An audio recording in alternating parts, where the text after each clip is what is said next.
Para tratar de comprender los procesos ondulatorios en el universo, es necesario comprender el movimiento de cada una de las partículas que componen esas ondas.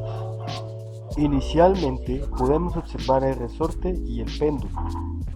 Indudablemente, estos dos ejemplos prácticos nos acercan a la física que hay detrás de estos fenómenos, llevándonos a descifrar el comportamiento de cada una de las ondas del universo. Introduciremos con el tema de movimiento armónico simple, el cual enfocaremos a los circuitos LC o osciladores LC, los cuales podemos relacionar con las antenas transmisoras de señales electromagnéticas.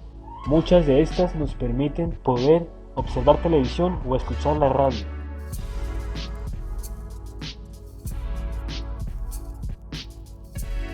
Estos circuitos están conformados por un capacitor y una inductancia. En condiciones normales podemos despreciar la resistencia que oponen esos materiales que lo conforman. Al cerrar el circuito, toda la energía va a estar almacenada en el campo magnético del inductor. La corriente seguirá fluyendo en el circuito, cambiando la polaridad del condensador.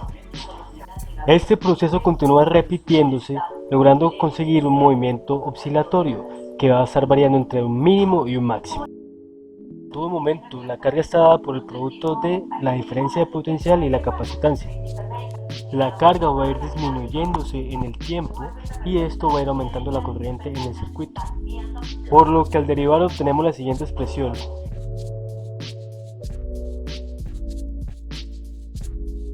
Por otro lado, el flujo del campo magnético por la bobina es igual a la inductancia por la corriente. Que si derivamos obtenemos la siguiente ecuación.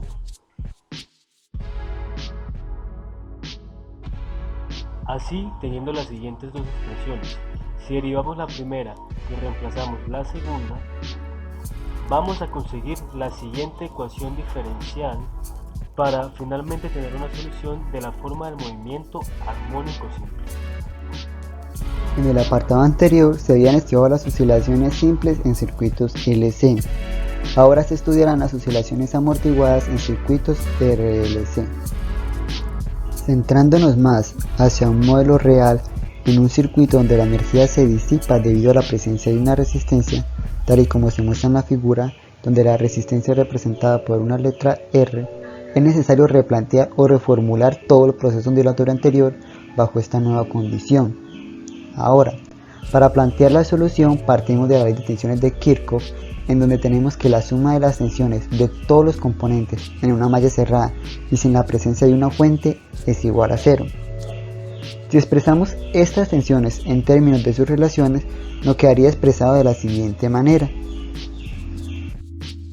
Si derivamos con respecto al tiempo y dividimos por la inductancia L, tendremos la siguiente ecuación diferencial, siendo esta muy similar a la del circuito LC, solo que en este caso tenemos la presencia de una resistencia que altera de manera significativa todo el circuito. Resolviendo la ecuación diferencial de segundo orden, tendremos la siguiente solución, donde los factores S1 y S2 representan las frecuencias resonantes de todo el circuito. El factor S se puede hallar por la fórmula general de la solución de un factor de segundo grado, donde A es igual a 1, B es igual a R sobre L y C es igual a 1 sobre L por C. Reemplazando lo anterior tendremos la siguiente ecuación. Ahora, si decimos que gamma es igual a R sobre 2L y omega es igual a 1 sobre la raíz cuadrada de L por C, se tendrán las raíces del factor S expresada en términos más simples. Dependiendo de la relación que tengan gamma y omega, podemos decir qué tipo de amortiguamiento presenta el circuito.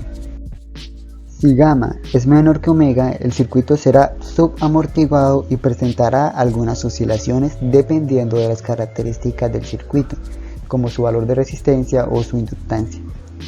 Si gamma es mayor que omega, es un circuito con sobreamortiguamiento y el sistema no oscilará. Si gamma es igual a omega, el sistema será críticamente amortiguado y de la misma forma no oscilará. Por el contrario, decaerá mucho más rápido la amplitud de su intensidad.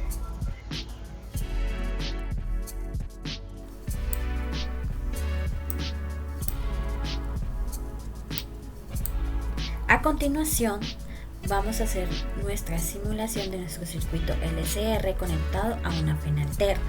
Aquí podemos observar que el montaje ya está establecido. Ya cuando hayamos colocado esto de acá, vamos entonces a correr nuestra simulación. Vamos a esperar entre 10 a 15 segundos y lo vamos a detener. Es recomendable no realizar tanto tiempo, dejarlo correr tanto tiempo para no generar muchos datos. Posteriormente nos vamos aquí en la parte de la gráfica.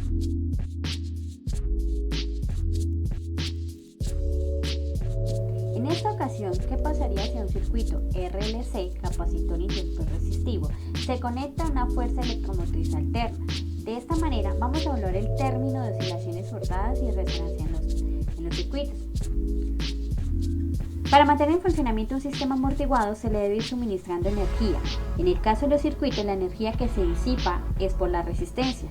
Si la energía aportada coincide con la disipada, la amplitud de las oscilaciones se mantiene constante. Esta es la ecuación diferencial de un oscilador forzado y este término se refiere a la fuerza impulsora. En esta gráfica se evidencia cómo el sistema amortiguado cada vez va perdiendo energía en sus oscilaciones, y en este punto se establece el estado estacionario manteniendo constante la amplitud. Por lo tanto, para mantener la oscilación en el circuito podemos conectarla a una fuerza electromotriz alterna.